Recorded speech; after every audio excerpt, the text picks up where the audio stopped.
Siyempre, alam mo mga Pilipino, minsan may mga naniniwala kaagad ng meron pa nga nagkukwento, binato daw ng bulok na kamatis. Sabi ko, paano ka makakapagdala ng bulok na kamatis? Hindi nga nakakapasok sa tarmac yung mga tao.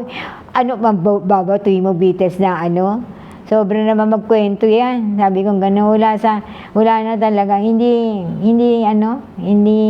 totoo.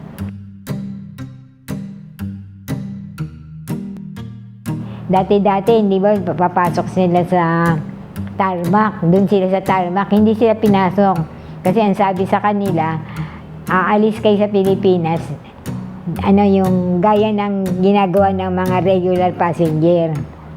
Pagdating na ganyan, pagtingin ko may mga 5 na lalaking naka-white shirt. Papuntang ganon.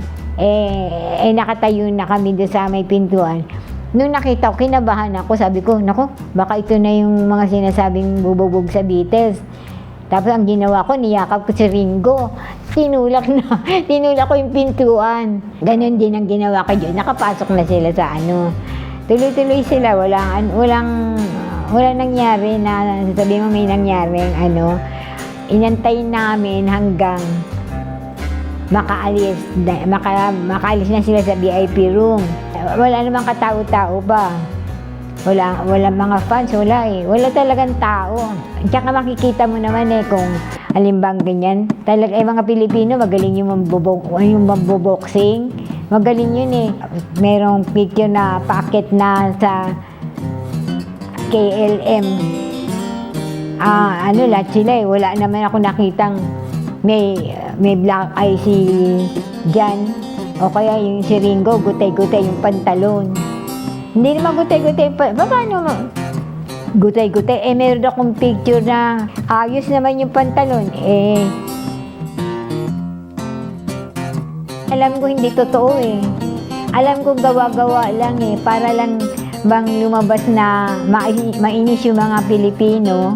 Kaya minsan nga naiinis ako pag nababasa ako sa American magazine na sabi ni Ringo, ganito. Sabi ko, putagis na Ringo to, hindi ba niya nakaalala yung babaeng yumakap sa kanya, tumulak sa kanya para makapasok siya. Baka siya bugbugin yung 5 papalapit. Nakikita naman na lang na sinundan namin at hindi kami umalis para at least sigurado tayo na hindi nasaktan ng Beatles. Ewan ko ba kung bakit sinusulat yung mga ganong istorya na hindi totoo.